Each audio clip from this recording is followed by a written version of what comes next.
ఏలూరులో చిట్టీల పేరుతో ఘరానా మోసం చేసి దంపతులు ఉడాయించారు. శాంతినగర్ 13వ రోడ్డులో ఉంటున్న దంపతులు 5 కోట్ల రూపాయల వరకు బాధితులకు కుచ్చుటోపీ పెట్టారు. గత కొంతకాలంగా 150 మందితో దంపతులు చిట్టీల వ్యాపారం నిర్వహిస్తున్నారు. ఇంటికి తాళం వేసి దంపతులు పరారు కావడంతో బాధితులు లబోదిబోమంటున్నారు. న్యాయం చేయాలంటూ దంపతుల ఇంటి దగ్గర బాధితులు ఆందోళనకు దిగారు.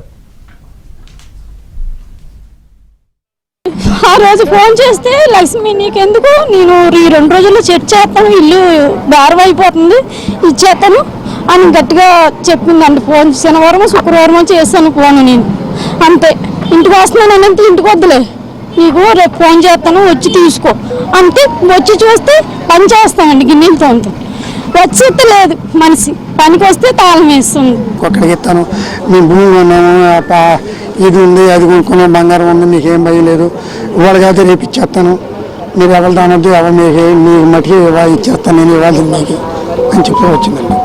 3 సంవత్సరాల నుంచి సిటీ మొన్న మే నెలతో అయిపోయినాయండి మొత్తం. రోజు వచ్చి అడుగుతానన్నాం, వెళ్తానన్నాం. మన శుక్రవారం నాడు కూడా నేను వచ్చే రోజున గుడివాడ నుంచి వచ్చారు కారు వేసుకుని. వాళ్ళు వచ్చి అడిగితే వాళ్ళు నెలకి 1,00,000 రూపాయలు కడిగి ఒక్కొక్క సీటు 3 లక్షలు కట్టారండి. ఎన్ని నెలలు కట్టారు ఎవరో అయితే తెలియలేదు. నాకు 30 దాకా రావాలండి, 25-30 మధ్యన ఉంటాయి అన్నారండి. అట్లా ఎవరు కట్టేవాళ్ళు కట్టలేదు, మానేసాను, మీకు కట్టిన కాడికి ఇచ్చేస్తాను అని చచ్చిందండి. సరే అలాగే అమ్మని కూడా అన్నాం. అది కానీ ఇది కానీ ఇప్పుడు అయిపోయి కూడా 2 నెలలు అయిందండి, ఇంకా ఇయట్లేదు.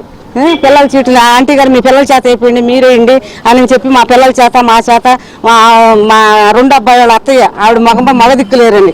ఆవిడ వచ్చి ఏడిసినా కానీ నీకెంత అద్దానంగా నాకంత అద్దానంగా ఉందమ్మని అతను అన్నాడండి.